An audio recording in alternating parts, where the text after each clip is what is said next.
kepada guru pembimbing, lalu guru pendamping, serta teman-teman kelas 10 dan kelas 11 yang saya banggakan.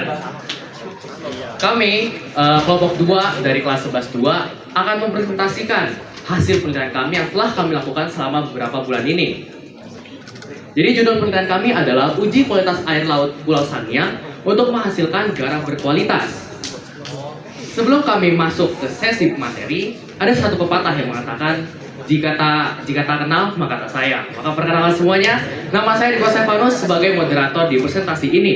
Dan teman-teman di belakang saya sebagai presenter, yaitu ada Indra Yahya, Jason Wijaya, Grace Kowandi, Amelia Judansi, dan Irene Erisahyu. Kepada Grace Kowandi, saya persilakan untuk memulai sesi materi. Baik, terima kasih. Saya akan menyebutkan perumusan masalah, tujuan penelitian, dan menjelaskan teknik pengambilan data dan teknik analisis data. Pertama, perumusan masalah. Terdapat 3 rumusan masalah yang mendasari penelitian ini. Yang pertama, bagaimana jumlah garam total yang dihasilkan dari penguapan 1,5 liter air laut dari 2 titik lokasi yang berbeda. Yang kedua, bagaimana perbandingan kadar natrium klorida atau NaCl dalam garam hasil penguapan air laut dari tiap lokasi berdasarkan metode titrasi argentometri. Dan yang ketiga, apakah terdapat kontaminasi logam berat seperti timbal, kadmium, dan raksa dalam air laut di masing-masing lokasi. Yang berikutnya ada tujuan penelitian. Terdapat 3 tujuan dari penelitian ini. Yang pertama adalah untuk menentukan jumlah garam yang dapat dihasilkan dari penguapan 1,5 liter air laut dari 2 titik lokasi yang berbeda. Dan yang kedua adalah untuk menentukan perbandingan kadar natrium klorida dalam garam hasil penguapan air laut dari tiap lokasi berdasarkan metode titrasi argentometri. Dan yang ketiga adalah untuk mendeteksi kontaminasi logam berat dalam air laut dari masing-masing lokasi. Berikutnya ada teknik pengambilan data.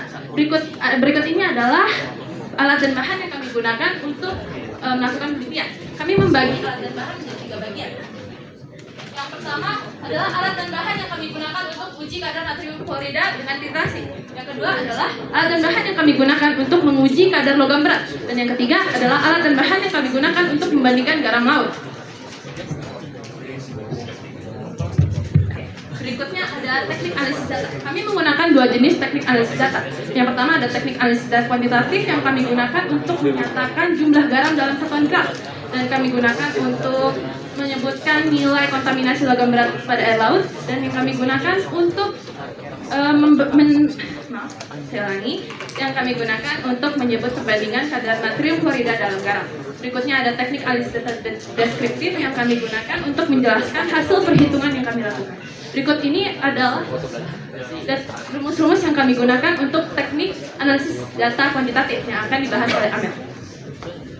Baik, secara umum terdapat 3 perhitungan dalam penelitian ini. Yang pertama adalah perhitungan untuk menghitung normalitas larutan kalium kromat, perak nitrat, dan natrium klorida dari Zaldi, Rusli, Farm 2021.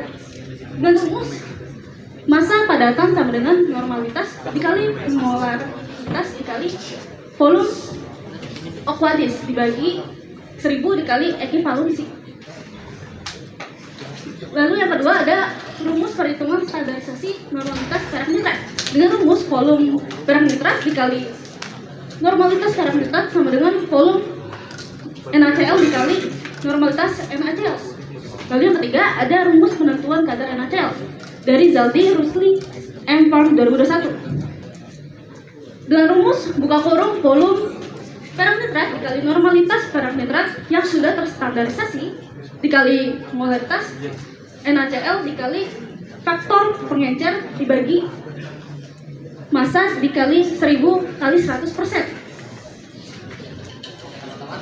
Jadi teman-teman di sini ada hasil observasi dari kelompok kami. Jadi kelompok kami itu melakukan observasi di Pantai Tanjung dan Pantai Tanjung. Adapun parameter satuan yang kami ambil yaitu massa garam, kemudian NaCl, kemudian juga kalsium, juga magnesium, dan logam berat seperti kadmium, timbal, dan raksa. Kemudian di sini ada baku mutu garam industri yang kami ambil dari SNI tahun 2016 terkait dengan baku mutu garam industri. Jadi pada baku mutu itu ada pun minimal persen NaCl yaitu sekitar 94% hingga 99,7%. Kemudian adapun maksimal dari kalsium dan magnesium yaitu 0,06%. Kemudian ada pun maksimal logam berat dengan satuan mg per kg, untuk kadmium maksimal 0,5 mg per kg, untuk timbal maksimum 2,17 mg per kg, dan untuk raksa maksimal 0,1 mg per kg. Dan pada penelitian kami lakukan, kami mendapatkan massa garam yaitu sekira 46 gram dari massa garam yang dari air laut sebesar 1,5 liter yang kami evaluasikan. Lalu ada dari proses filtrasi kami mendapatkan nilai NaCl. Jadi pada pantai Tembuyung kami mendapatkan 85,6% NaCl. Kemudian ada magnesium kami mendapatkan 0,4%, kalsium kami mendapatkan 0,4%, dan logam berat kami tidak mendeteksi adanya logam berat pada air yang kami ambil di pantai Tembuyung. Kemudian lanjut ke pantai Tukik. Di pantai Tukik kami mendapatkan 43 gram garam dari evaporasi 1,5 liter air laut. Kemudian ada juga 88% NaCl dari filtrasi yang kami lakukan, 0,4 gram persen magnesium dan kalsium dari uji tes kit yang telah kami lakukan, dan tidak terdeteksi adanya cemaran logam berat seperti kadmium, timbal, dan raksa pada air yang telah kami ambil. Selanjutnya akan dijelaskan oleh Ira. Pada kadar hasil pengujian menunjukkan sebanyak 2 titik yang kami uji masih belum memenuhi kriteria kadar NaCl pada SNI, yakni lebih dari 94% sampai 99,7%. Seperti di Pantai Tembuyung, kadar NaCl-nya itu hanya 86,25%, sedangkan di Pantai Tukik itu terdapat 88,35%. Rendahnya kadar NaCl ini menunjukkan bahwa banyaknya zat-zat terlarut seperti mineral, fosfat, dan sulfat yang ini menyebabkan garam ini tuh belum cocok untuk dijadikan garam industri maupun garam konsumsi. Selanjutnya, logam-logam berat seperti raksa, timbal, kadmium merupakan zat-zat beracun dan menjadi sumber pencemaran bagi lingkungan yang sangat berbahaya. Tetapi pada pengujian ini kami tidak menemukan adanya pencemaran zat-zat logam berat tersebut, sehingga dapat kami simpulkan bahwa kualitas air laut di Pulau Sangiang itu bersih dan dapat digunakan untuk aktivitas manusia sehari-hari. Bagian kesimpulan. Jadi kesimpulannya, air laut di Pulau Sangiang ini berpotensi untuk menjadi bahan baku garam karena tidak memiliki kandungan logam berat yang berbahaya. Tetapi dari hasil garam evaporasi yang kami lakukan, kadar NaCl masih berada di bawah tingkat SNI dan juga memiliki kadar magnesium dan juga kalsium yang tinggi. Oleh karena itu masih diperlukan pengelolaan lebih lanjut. Selanjutnya ada dokumentasi. Dokumentasi yang pertama ada pengambilan sampel di Pantai Tembuyung. Kami mengambil sampel dengan menggunakan botol air mineral dengan kapasitas 1,5 liter. Kemudian ada pengujian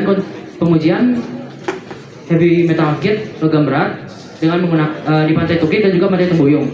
Kemudian ada filtrasi dengan menggunakan kertas saring dan juga corong, penguapan dengan kompor gas, timbang massa garam dengan timbangan, pembuatan larutan, lalu proses titrasi, argentometri, dan juga menghitung hasilnya.